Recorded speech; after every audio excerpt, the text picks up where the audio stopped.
이번 오프시즌 메이저리그 FA 시장에 절대적인 관심을 받고 있는 선수는 바로 카일 터커입니다. 이런 유형의 선수가 FA로 풀리는 건 정말 보기 드문 일인데요.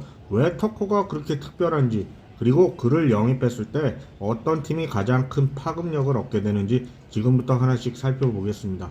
카일 터커는 우리가 흔히 이야기하는 5-2를 모두 갖춘 진정한 프라임 전성기 선수입니다.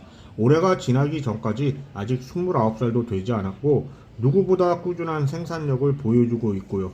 터커는 2021년 이후 팬그래프 승리 기여도가 무려 4.9, 4.9, 4.9, 24 시즌에는 78경기만 뛰고도 4.2, 그리고 역시 부상으로 힘들었던 지난 시즌에도 4.5를 기록했고요. 지난해에는 오른손에 미세 골절을 앓고 뛰면서 파워 지표가 떨어졌음에도 결과는 여전히 엄청났습니다. 지난 4년 중 3번이나 20-20 시즌을 기록했고 WRC 플러스는 136으로 건강했다면 지난 시즌 성적은 더 올라갔을 가능성이 큽니다. 이 모든 걸 합치면 왜 많은 분석가들이 터커를 이번 FA 시장의 전체 1순위로 평가하는지 자연스럽게 이해가 됩니다. 계약 규모는 4억 달러에 육박하거나 혹은 그 이상이 될 가능성까지 거론되고 있을 정도인데요. 사실상 모든 팀, 심지어 월드 시리즈 2연패를 이룬 다저스조차 터커를 영입한다면 분명 팀 전력에 큰 도움을 받을 수 있다는 평이 나오는 이유죠. 그렇다면 현실적으로 터커를 노릴 수 있는 팀들 가운데 어느 팀이 터커를 영입했을 때 가장 큰 임팩트를 얻게 될까요? 지금부터 6팀을 순위별로 살펴보겠습니다.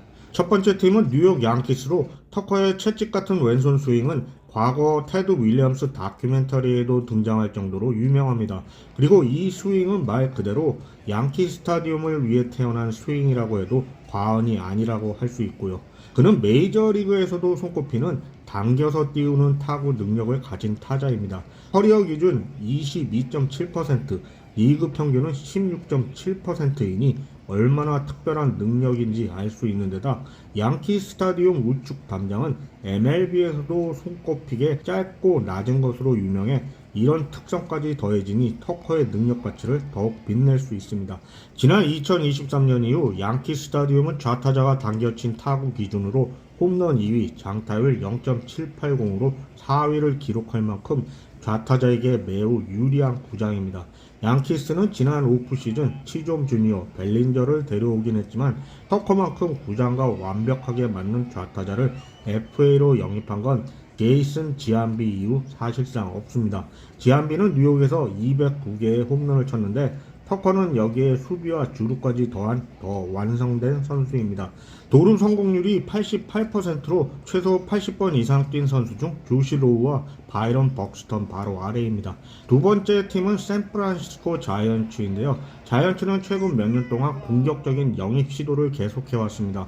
에런 저지, 카를로스 코레아, 시즌 중에 라파엘 데버스까지 스타 영입에 거리낌이 없는 팀이었는데요. 내셔널리그 서부에서 다저스를 따라잡기 위해선 스타 파워가 더 필요합니다.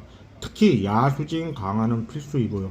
지난 시즌 자이언츠의 우익수들은 WRC 플러스 83으로 리그 25위를 기록했는데 터커라면 그야말로 당장 업그레이드 시킬 수 있죠. 오라클 파크는 좌타자의 힘을 약화시키는 구장으로 악명 높지만 베리 본즈처럼 엘리트 좌타자라면 이야기가 달라집니다. 자이언츠는 터커를 영입할 동기도 전력 보강의 필요성도 충분히 갖춘 팀이지만 현재 여러 비효율적인 계약들이 발목을 잡고 있어 실제로 터커와 대형 계약을 성사시킬 수 있을지는 미지수입니다. 세 번째 팀은 뉴욕 매츠인데요. 현재까지 흐름을 보면 매츠 팬들에게는 정말 쓰라린 오프 시즌이 되고 있는 것 같습니다. 팬들의 아이콘이었던 피트 알론소 그리고 에드윈 디아즈가 FA로 팀을 떠났으니까요. 하지만 그 충격을 뒤집을 단 하나의 방법은 바로 또 한 번 FA 최대어를 영입하는 것입니다.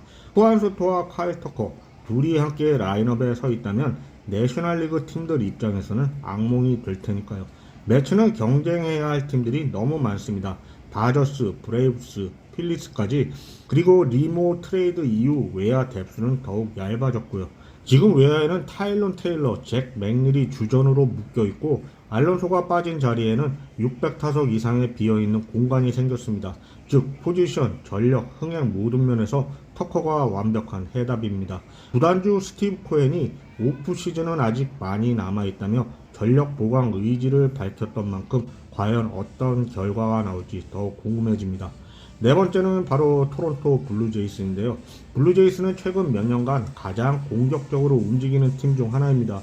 불과 1년 전 프랜차이즈 사상 최대 계약인 5억 달러를 블라디미르 게레로 주니어에게 안겼고 이번 오프 시즌은 또다시 역대급 계약으로 딜런 시스를 데려왔습니다. 그리고 얼마 전 터커 영입을 위해 그를 플로리다 더니전의 스포츠 컴플렉스로 초대까지 했었고요. 제이스는 강한 우타 라인업을 갖고 있지만 좌타자 비중은 리그 하위권입니다. 토론토의 좌타자들은 타율 2할 4푼, 출루율 3할 6리, 장타율 0.413을 기록했고 WRC 플러스는 99로 메이저리그 전체 19위에 위치했습니다. 팀의 균형을 맞추기 위해서라도 좌타 거포가 필요한 게 사실입니다. 아메리칸 리그 동부는 언제나 살벌한 지역인데요. 거기다 이번 오프시즌 레드삭스, 오리올스, 레이스 모두 더 강해졌으니까요. 제이스는 살아남기 위해서라도 전력을 계속 강화해야 합니다. 다섯 번째는 필라델피아 필리스로, 필리스는 이미 승부수를 던진 팀입니다. 코어는 뛰어나지만 그만큼 나이가 있는 선수들이 많습니다. 지난해 포지션 플레이어 평균 연령 30.3세로 다저스 다음이었는데요. 여기에 터커가 합류한다면 브라이스 하퍼, 카일 슈아버와 함께 메이저리그 최고의 좌타 삼각편대를 만들 수 있게 됩니다. 게다가 내셔널리그 강호들의 선발 로테이션을 보면 자원이 정말 적은 편인데요. 다저스, 브루어스, 매치, 브레이브스, 파드리스를 모두 합쳐도 자원 선발은 고작 6명에 불과하니까요. 포스트 시즌에서 좌타 강타자는 엄청난 가치가 있습니다. 또 수비면에서도 필리스에게 터커는 필수 보완제입니다. 필라델피아의 우익수 수비는 2023년 이후 스타캐스트 기준 마이너스 36으로 MLB 최하위에 위치해 있습니다. 터커는 같은 기간 DRS 우익수 12위로 딱 맞는 조합이죠. 여섯 번째는 LA 다저스인데요. 월드시리즈 2연속 우승하란 그 다저스가 외야수가 필요합니다. 다저스 외야의 2025년 WAR은 리그 22, WRC 플러스는 21위에 불과했습니다. 게다가 이 팀도 노쇠화 문제를 안고 있는데요. 지난해 다저스는 MLB에서 가장 평균 연령이 높은 타선을 보유했고 무키 베츠 역시 32살 시즌에서 다소 부진했습니다. 프레디 프리먼의 전성기 또한 영원할 수는 없겠고요. 여기에 다음 시즌 3연속 월드 시리즈 우승이라는 역사적 동기까지 더해지면서 다저스는 전력 보강의 필요성이 그 어느 때보다 뚜렷해졌습니다. 마지막 3연패는 1998년부터 2000년 양키스 이후 없습니다. 그런 의미에서 다저스는 지금이야말로 또 한 번의 초대형 승부수를 던질 동기가 충분하다고 봅니다. 오늘은 이렇게 6팀을 살펴봤는데요. 가끔 카일 터커에 대한 부정적인 의견도 나오지만 카일 터커는 단순히 좋은 선수를 넘어서 팀의 경쟁 구도를 단번에 바꿔버릴 수 있는 게임 체인저입니다. 그가 어느 팀의 유니폼을 입게 될지 이번 겨울 FA 시장의 가장 큰 드라마가 될 것입니다.